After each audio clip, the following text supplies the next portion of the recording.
Welcome back to Granbury TV. It's time for our weekly sheriff's report. How are both of y'all doing? Doing good. How has yours' week been? Always busy. Busy weekend, busy last week, so got lots of news we can report. Awesome. And we have this awesome weather. It's not hot, but it's not cold yet, but we're hoping to get some rain. Well, actually, it's kind of Muggy and hot, and I had to have him turn on the air conditioner because I was so hot. And then tonight, we're going to go do nighttime qualifications for my deputies. So I hope that the bad stuff holds off till after that. We'll have to wait and see. Otherwise, they'll get wet, I guess. And I'll be out there with them. So take a raincoat. Be out there in your little yellow poncho. actually, it's green. Green, okay, green works good. Green, pink, purple, whatever colors, whatever works for you. It's all good. Purple and gold. There you go. So then what do you got for us today? Well, we've got all kinds of stuff. We've got just a wide range of stuff, I guess, here. First one on the top of my pile, we had a man arrested for huffing paint thinner. And it's bad whenever we hear stuff like this, because usually when the person is huffing paint or thinner or whatever, he's definitely not thinking very clearly. Yeah. And so on the 3rd, around 6 p.m., my deputies responded to a suspicious person call out on Squaw Court and I believe that's way on the south end of the county. Can't think of the subdivision, but over off Mitchell Bend Highway and 144. The deputies made contact with a 31-year-old male who admitted he was huffing paint thinner to get high. The suspect was arrested and charged with possession or use of inhalant or volatile chemical. That's Class B, and bond was set at $1,000. And he's still in the jail. A lot of times when you see these guys, kind of thinner, the only indication we would have had on that is he told us, and then I don't hope they would have found the evidence, but a lot of times you see these guys that you don't really have to be a rocket scientist to figure out what they've been doing when they got paint smeared all over their face and their nose, and it definitely kills brain cells. So, so these guys, they do that around here too. So we had an assault. A man was arrested for assaulting a lineman. On the 3rd, deputies responded to arrest a 54-year-old male who lives on Clovis Trail in Indian Harbor for a Class A misdemeanor assault. The charge stemmed from the suspect being upset with an electric company lineman that was on an easement installing new power lines back in October. Lineman was struck in the stomach and chest by the suspect, who used his closed fist. Deputies were told the suspect may be uncooperative and have a volatile attitude. But for some reason, I guess because when he opened the door he saw 5 of my deputies standing there, he decided to be cooperative. So, typically, when there's a big group of deputies, I would think they would try to be cooperative. Yeah. So he spent the night in jail, but he's out now. So, but yeah, we've had times when he wasn't very friendly to my guys. But after seeing all of them, then he, including the captain, I think too, was out there. So he was a little more cooperative. That's good. We had a drug dealer that was arrested in Kansas on Hood County warrants.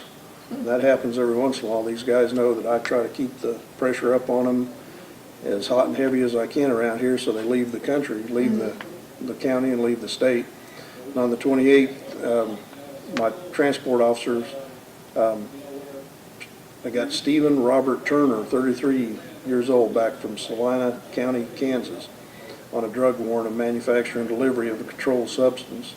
And that was a state jail felony, and bond was $10,000. The charge stemmed from Turner selling under a gram of meth to an undercover officer and May 24th, last year, or this year, 2011, on Carter Court in Eastwood Village. So Turner fled the state and was apprehended on August 8th in Kansas, where he received an additional charge for having more drugs. So Turner has been in jail answering to his Kansas drug charge, but finally made it back to Texas on October 28th and posted bail and released on the 29th. So, He's in a heap of trouble, got trouble in both states. yep. Yeah, we had a guy that I don't think he's come to court yet, but it was an aggravated assault with a deadly weapon case that he took off right after he got out of jail finally. He'd been in jail for a long time and went to Nebraska, so even farther away than Kansas. But we've got him back in the jail now. He got in trouble up there, they caught him, and we got him back. So the long arm of the law will get you one way or another, wherever you're at. So, we had a grandson that assaulted the grandmother on the 27th that sheriff deputies responded to a disturbance at 2823 Cedar Brush Street in Oak Trail Shores. Deputies were told by the victim, 61-year-old female, that the grandson, Dustin Ray Pellberg, 21, started screaming at her for no reason. During the disturbance, Pellberg struck the victim's left hand with items he was throwing in the home. Pellberg was arrested and charged with injury to the elderly, and that's a state jail felony, and bond was $5,000. And so that's unfortunate that assaulting your poor grandmother. Yeah. I think he's got some other issues going on, and he is out of my jail, and I think he's actually been committed for a period of time to seek psychiatric help. So, then the story that we had last week when I was talking to you, I can tell you a little bit, but I can't tell you all of it. Well, we had 2 store clerks arrested for selling K2. On the 28th, I had narcotics investigators arrested and a 28-year-old male was arrested out there. And a 43-year-old female was arrested, Vicki Elaine Buckner. And the other guy, I think, was the owner's son of the business, for selling synthetic herbs, also known as K2, to undercover officers at a local convenience store and tobacco shop at 3100 block of Lipan Highway. And the guy was charged with delivery and manufacture of a controlled substance over 4 and under 400 grams, penalty group 2, felony 1, bond was set at $200,000. Buckner was charged with delivery and manufacture of a controlled substance over 1 and under 4, penalty group 2, felony 2, bond $20,000. There was a large amount between the 2 stores of illegal substance was seized, and additional charges are pending against the store owners and the clerk involved.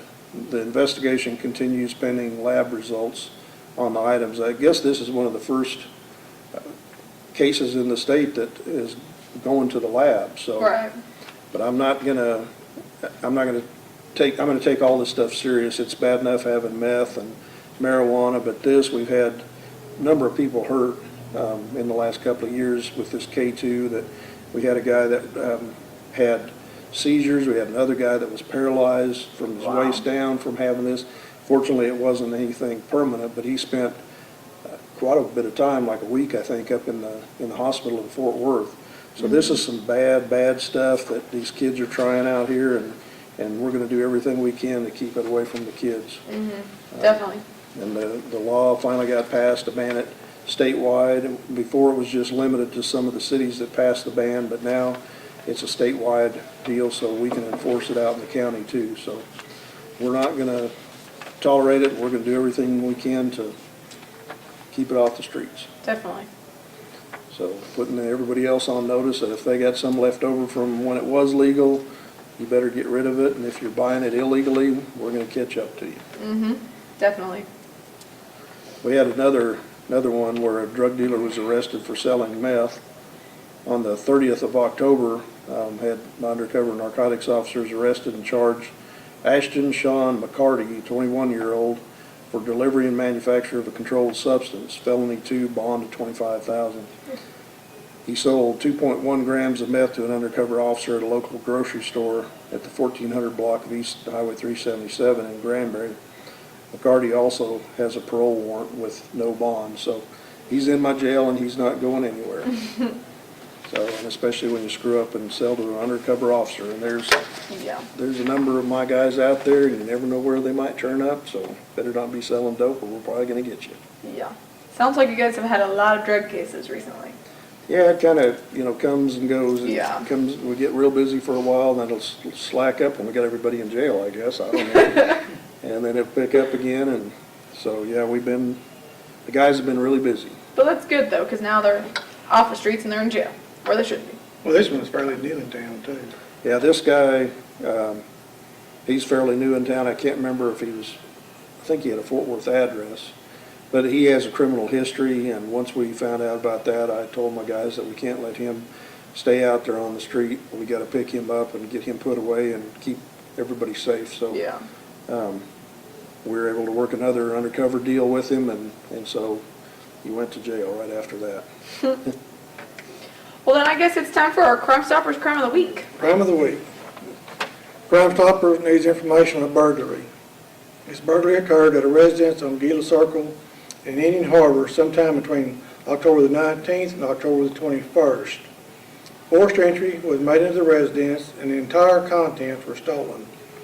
Some of the items reported stolen were a Sony surround sound system, a 32-inch Samsung television, a dining room table and chairs, a king-size bed, and the Christmas tree. Total value of items stolen was $9,225. Anyone with information on this burglary can call Crime Stoppers at 817-573-TIPS or go online at hoodcountycrimestoppers.com. You will remain anonymous, and if your tip leads to an arrest, you could receive up to a $1,000 cash reward. Can't believe anybody would steal a Christmas tree. They stole everything. But the Christmas tree is They don't especially get the you involved right there. the artificial ones are worth a little more. So, but still, steal a Christmas tree? The Grinch. Yeah, basically that's what it makes me think of is the Grinch. So we want to find the Grinch and we want to put him in jail, and Crime Stoppers needs this information to help us solve this case. And we had a monthly Crime Stoppers meeting last Friday, and we're looking at trying to do some more advertising for Crime Stoppers. I know we get the good word out all the time on your program here, but we're looking at doing some other things to try to get some advertising out there to make people realize that, hey, if you call Crime Stoppers, if you got information on a crime that might lead to getting them a reward. So if you can help, please call us. So Definitely. we're going to try to get more information out there on how the citizens can help. So And stay anonymous. and stay anonymous Yep. too. So Awesome. Well, y'all got anything else to share with everybody, or that was a lot of stuff. So We will next week. yeah, we will probably next week. I know this afternoon, I think as we speak right now, our possible future congressman is meeting with some of the county officials, and so I've got a meeting set up with him later this afternoon. It's Mike Conaway out of Odessa. Right. That it looks like they're maybe going to change the lines on what district we're in, and so instead of being in Congressman Flores' area, we're going to be in Congressman Conaway's area. So I'm supposed to meet with him later, and I know the city people are meeting with him, have been meeting with him this morning and into this afternoon, and the judge and commissioner's court. So I look forward to my meeting with him and see what he's all about. But I hear he's a good guy, so I guess we'll find out. awesome. Well, we hope you have a good meeting, and we look forward to seeing both of y'all next week. We'll be back. Thanks for having us. Thank you. Awesome. Good.